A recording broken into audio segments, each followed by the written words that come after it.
Hello बच्चों, कैसे हैं आप? आपको याद हो तो हमारी यूनिट नंबर 3 का तीसरा और आखिरी भाग अध्याय 5B, जिसका नाम है चुंबकीय पदार्थ और पार्थिव चुंबकत्व, ये अभी चल रहा है। और पिछले वीडियोस में हमने चुंबकीय पदार्थों पर आधारित बहुत सारे टॉपिक डिस्कस किए हैं। अब इस अध्याय में हमें अगला टॉपिक लेके चल रहा है, वो है बच्चों पार्थिव चुंबकत्व और उससे संबंधित स्थितियां। तो पहले तो हम ये समझेंगे कि पार्थिव चुंबकत्व क्या होता है। तो हमने हिंदी में पढ़ा है बच्चों कि पार्थिव पृथ्वी का पर्यायवाची होता है। तो क्लियर है कि जो पृथ्वी का चुंबकत्व होता है उसे हम पार्थिव चुंबकत्व कहते हैं। तो यदि हमसे पूछा जाए कि पार्थिव चुंबकत्व किसे कहते हैं, तो हम क्या कहेंगे? पृथ्वी के चुंबकत्व को पार्थिव चुंबकत्व कहते हैं। ठीक है। अब बच्चों, ये जो पृथ्वी का चुंबकत्व होता है, इसका अध्ययन करने के लिए हमें कुछ अवयवों की आवश्यकता होती है। इन अवयवों को हम भूचुंबकीय तत्व कहते हैं। यदि हमसे पूछा जाए भूचुंबकीय तत्व किसे कहते हैं, तो हम कहेंगे पृथ्वी के चुंबकत्व का अध्ययन करने के लिए जिन अवयवों की आवश्यकता होती है उन्हें भूचुंबकीय तत्व कहते हैं। और बच्चों, ये भूचुंबकीय तत्व संख्या में 3 होते हैं। अब वो क्या क्या होते हैं वो हम समझें, लेकिन उससे पहले हमें कुछ जरूरी बातें समझनी होंगी जो इसमें हमारे काम में आएंगी। तो ध्यान से देखिएगा, बोर्ड पर ये जो आप चित्र देख रहे हैं, ये पृथ्वी का चित्र है। बच्चों, पृथ्वी के इस चित्र में आप ध्यान से देखें तो ये जो ऊपर है ये भौगोलिक उत्तर कहलाता है, और ये जो नीचे है ये भौगोलिक दक्षिण कहलाता है। और बच्चों, ये जो रेखा है जिसके एक ओर भौगोलिक उत्तर और दूसरी ओर भौगोलिक दक्षिण है, इसे हम भौगोलिक अक्ष कहते हैं। तो ये पृथ्वी का भौगोलिक अक्ष कहलाता है। ठीक है। अब ध्यानपूर्वक समझिएगा बच्चों, जिधर पृथ्वी का भौगोलिक उत्तर है उधर पृथ्वी का चुंबकीय दक्षिण होता है, जो कि इससे थोड़ा अलग झुका हुआ होता है। और जिधर पृथ्वी का भौगोलिक दक्षिण होता है, शब्दों पे ध्यान दीजिएगा, उधर पृथ्वी का चुंबकीय उत्तर होता है। यही कारण है कि जब हम किसी चुंबक को सुगमतापूर्वक लटकाते हैं तो हम बोलते हैं कि वह उत्तर दक्षिण दिशा में ठहरता है। लेकिन बच्चों, उत्तर दक्षिण दिशा कैसी? तो जिधर चुंबक का एन ध्रुव है उधर पृथ्वी का भौगोलिक उत्तर होता है, और जिधर चुंबक का एस ध्रुव है उधर पृथ्वी का भौगोलिक दक्षिण होता है। लेकिन यदि चुंबकीय उत्तर दक्षिण की बात करें तो ध्यान से देखिएगा, जब चुंबक को सुगमतापूर्वक लटकाया जाएगा तो चुंबक का जिधर एन ध्रुव आ रहा है उधर पृथ्वी का चुंबकीय दक्षिण होता है, और जिधर चुंबक का एस ध्रुव आ रहा है उधर पृथ्वी का चुंबकीय उत्तर होता है। और बच्चों, ये जो रेखा होती है जिस पर पृथ्वी का चुंबकीय दक्षिण और पृथ्वी का चुंबकीय उत्तर उपस्थित होता है, इसे हम चुंबकीय अक्ष चुआ कहते हैं, चुंबकीय अक्ष कहते हैं। ठीक है बच्चों, तो ये कुछ जरूरी बातें हैं, इन्हें आप ध्यान रखिएगा। अब हम आवश्यक टर्म देखने जा रहे हैं। ध्यान से देखिए बच्चों, ये जो भौगोलिक उत्तर और दक्षिण है, तो इस अक्ष को हम बोलते हैं भौगोलिक अक्ष।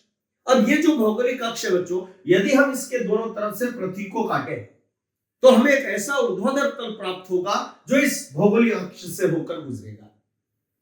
बात समझ में आ रही है बच्चों? यदि हम इस अक्ष के दोनों तरफ से पृथ्वी को काटें तो हमें एक ऐसा तल प्राप्त होगा जो कि इस भौगोलिक अक्ष से होकर गुजरेगा, ऊर्ध्वाधर तल। इस तल को हम भौगोलिक यामी उत्तर कहते हैं। तो ये जो आप देख रहे हैं बच्चों, ये जो लाइन बनी है नीले रंग की, ये जो तल है ये भौगोलिक यामी उत्तर कहलाता है।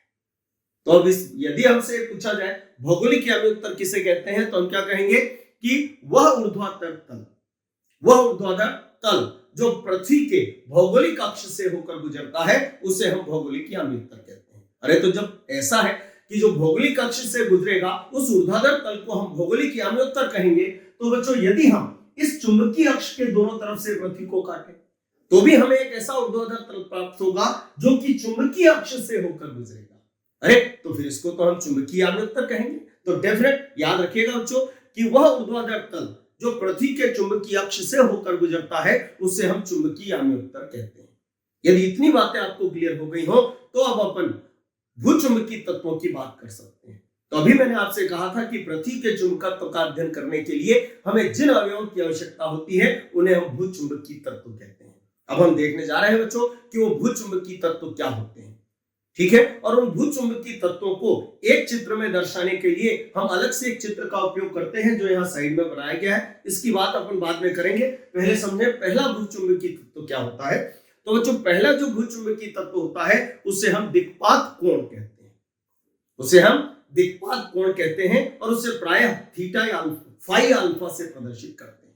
अब हम देखेंगे कि ये दिक्पात कोण होता क्या है। तो ध्यान से देखिएगा बच्चों, ये चुंबकीय यामी उत्तर है और ये भौगोलिक यामी उत्तर है पृथ्वी का।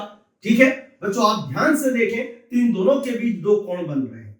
एक कोण ये है जो कि 90 डिग्री से अधिक है, इसको हम अधिक कोण बोल सकते हैं, और एक कोण बच्चों ये है जो कि 90 डिग्री से कम है, इसे हम न्यून कोण बोल सकते हैं। ये जो न्यून कोण है इसी को हम अल्फा या फाई से दर्शाते हैं बच्चों, और इसी को दिक्पात कोण कहते हैं। तो यदि हमसे यह पूछा जाए कि दिक्पात कोण किसे कहते हैं, तो हम क्या कहेंगे, किसी स्थान पर, शब्दों पे ध्यान दीजिएगा, किसी स्थान पर पृथ्वी के भौगोलिक याम्योत्तर और चुंबकीय याम्योत्तर के बीच बनने वाला न्यून कोण, ये वाला कोण नहीं, ये वाला कोण, न्यून कोण, उस स्थान का दिक्पात कोण कहलाता है।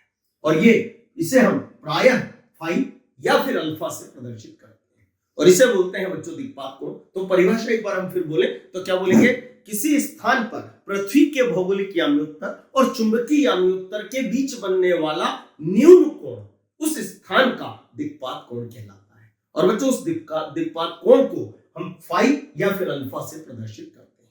ठीक है, यहां इस चित्र का उपयोग समाप्त होता है। इन सारी टर्म्स को आप ध्यान रखिएगा।